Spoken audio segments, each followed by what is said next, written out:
Hey everyone, welcome back to another episode. So I'm gonna kick off a new series called Getting to Know Woo. Pretty cheesy, I know, but also it's not just about getting to know me, but also getting to know you because there is no you in Woo.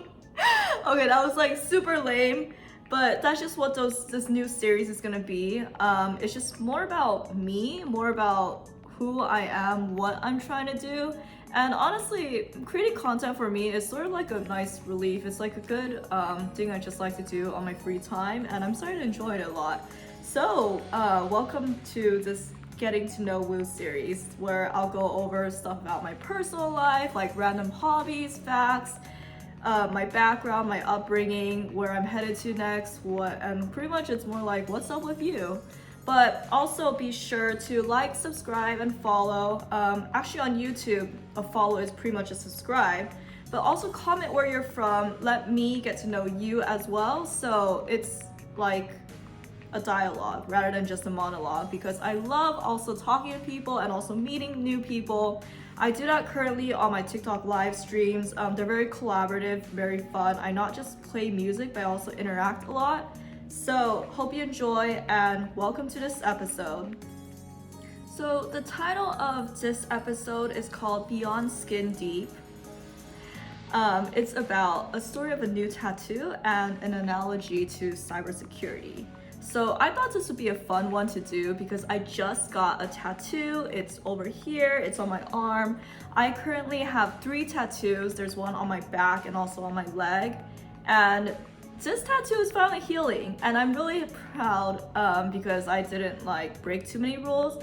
Okay, so when I first got this tattoo, I did find out that I'm not allowed to use the hot tub for like a whole month, and I only went once. Maybe just like a little earlier than I should be, but other than that, it was just one. And this is coming from a hot tub addict because I used to go like 3 times a week.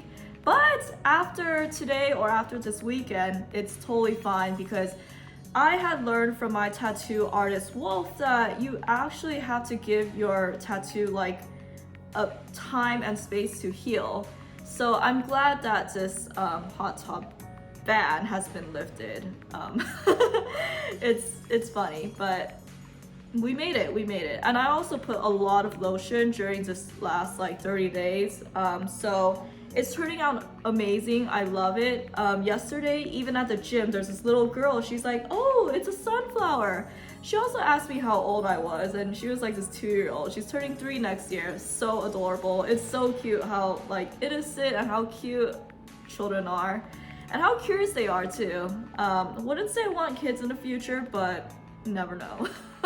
Growing up, I always wanted a tattoo. I was just always scared, would that impact my job security? Would I be looked upon as a bit more out there or strange? Because there's not really a great stigma surrounding tattoos, I don't think. And definitely in a very conservative Asian culture, it's very, very prohibited. And I'm talking, my mom is basically like a tiger mom. My grandpa was a Protestant pastor. So getting a tattoo was very out of the ordinary and out of the norms. But I figured out my way around it, and this is what I did. I pretty much got tattoos in all these places you wouldn't be able to see if I just wear a t-shirt, because one tattoo is here and it's usually covered up, especially during winter when I'm always wearing a sweater. The back is also someplace where my mom would not see, and also my leg as well. Even though when I did get that leg tattoo, my sister did discover it the first time she saw me back, and she's like, is that a tattoo? I don't think she really knows about this one, but some things are just meant to be secrets. I think as I've gotten older too, you just get more freedom when you get older. So sure, my mom might still want to enforce rules on me, but as someone that's 29, it's kind of harder to say, hey, you can't stop doing that, or you gotta stop doing that. So basically that's how I figured out my way around it. And I think back then my concerns were also professionalism as well, because working in the corporate world, I feel like if you're seen with more crazier hair or tattoos or a lot more body piercings, it's not as typical or not as normal. When you think of corporate, you think of people in dress shirts, suits, professional shoes as well. But I feel like as I'm getting older, I feel better about being able to express myself. So that's actually one of the pluses or bonuses of getting older, no matter how I also dread age. Alrighty, so here is the tattoo reveal. It is pretty much like a sunflower, and then inside there's a clock inside signifying time.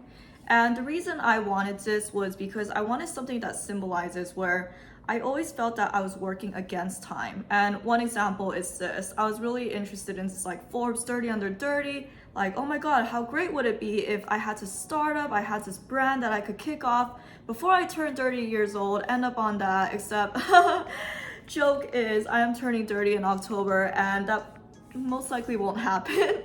And yeah, so it really just signified the rush that I was feeling, where I felt like time is working against me as like a female DJ. Also, like, you're getting old too, your looks also fade as well. You could only get you can't really, I don't know, it's a sensitive topic, maybe I'll get into it another day, but I just felt really pressured where I'm like, am I accomplishing things within the right sane amount of time? Like, I feel like time is working against me is pretty much what I'm saying. And however, I did read that book called The Big Leap by Hendricks, which I do want to go into more about, and it did change my perspective of time. But also, when I talk about 30 Under 30, I did see something very interesting because I was on LinkedIn the other day and someone had reposted that a lot of the 30 Under 30 people, they could actually end up as crooks. Like, some of them ended up going to jail. And it's also because these people are very, very motivated, very driven. They might want to like cut corners. And that is also a sad thing. And that's not something that I'm willing to resort to, cutting corners to like get 30 Under 30. It's ridiculous. Well, I mean, they had to have done something really bad to get into jail, but that's besides the point. And okay, another thing I want to bring up too is I had met my tattoo artist in his Hollywood studio, and he also had come up with several designs of this tattoo. So I basically told him my reasoning about like why I wanted this tattoo, and he offered up like several of these drawings, and I was able to choose some of them. I mean, some looked like quite intense, where it's like some guy was carrying like a rock or a clock behind his back, and I was like, oh my God, that looks so stressful. I would not want that as a tattoo. But like, this was actually my favorite one, and then it was also one of his favorite ones, and I'll also link him in the description. Be sure to check him out. I really do like his work. He posts it on TikTok and YouTube, and his name's Wolf, and he's actually from New York, which was really cool, very down-to-earth guy. Recently, I joined this online book club. So every month they assign you a different book to read and then discuss it. So what I last read was kind of interesting. It's called The Big Leap by Hendricks. And they taught me something about Einstein time. And Einstein time is pretty much saying, it was kind of refuting Newtonian theory of time, and it was saying that time is very relative. So you might say that when you're spending time with like a family or a loved one, a crush, whatever, it feels like time is like infinite. It feels like pretty much like a second. While if you are putting your hand on a burning stove, that's gonna hurt like the minute you get burned. And granted, that's actually happened to me before. When I was cooking scallion pancakes, like I had the oil and it was like super hot and the oil ended up burning me. It really sucks. But what I'm saying is that it actually gave me a new perspective of time. And it also pretty much told me, hey, you gotta stop complaining about, hey, I don't have time. And you gotta actually just own up and take ownership of whether you have enough time or not.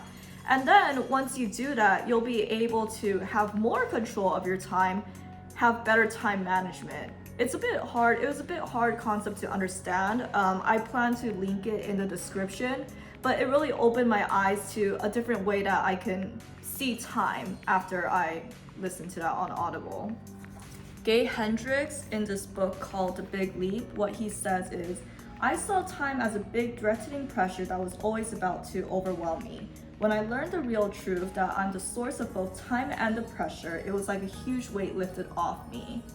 So it kind of took a while for me to have that sink in. I even had to like Google some other like book summaries because I was like, wow, this is a very interesting thought. As soon as you kind of take ownership of your time, you won't always feel that pressure. So it's pretty much saying that Einstein has this theory that time is relative, where as in, okay, I'm doing something I love, I'm making a video, like time just goes by so quickly because it's something I actually enjoy.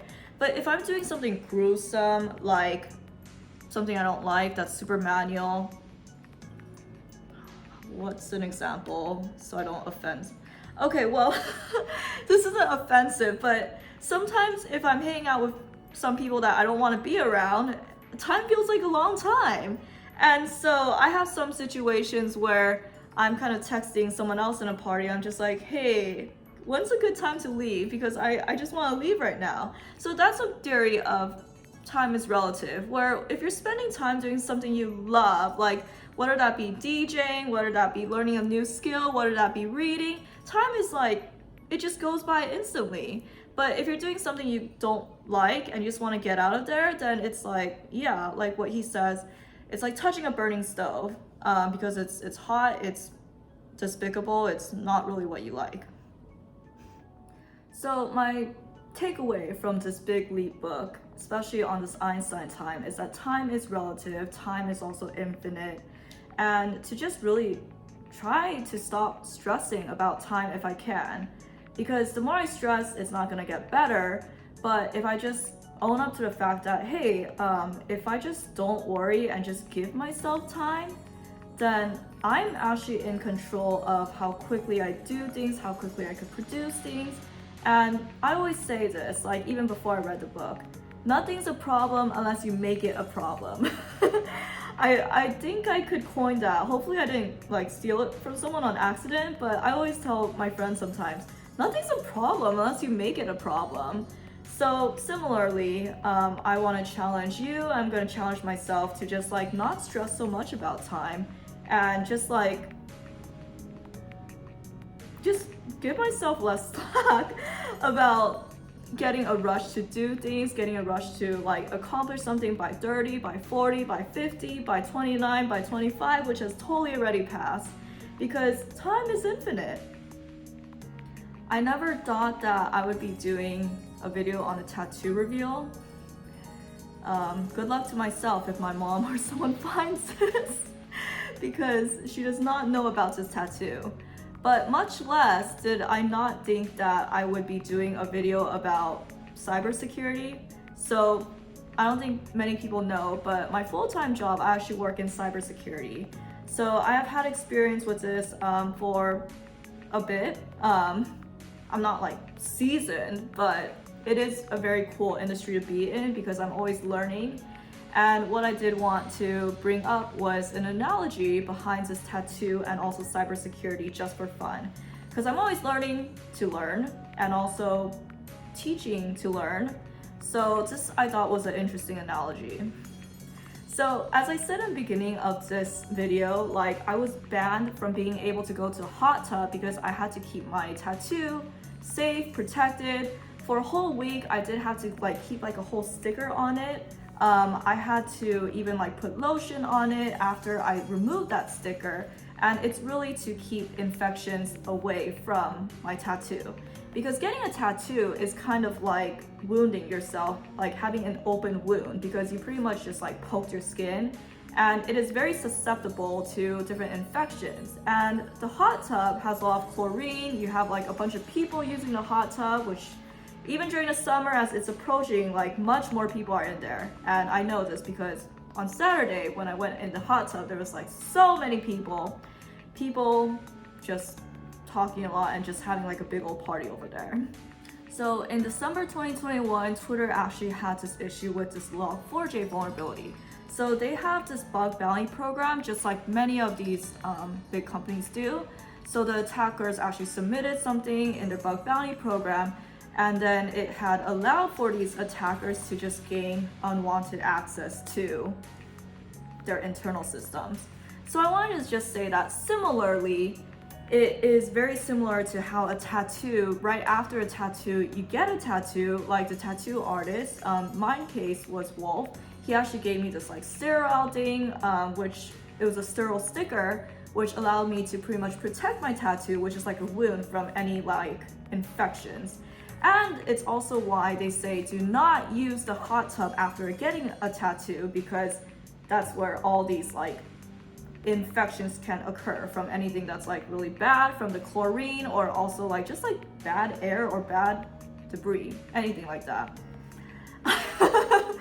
This is very interesting, I guess, to compare a tattoo to a log4j attack, like as in like protecting a tattoo, to a log4j vulnerability. And I just wanted to try and see what would happen if I did more of these analogies, because I mean, at least to me, they're interesting, and I'm also entertaining myself in this.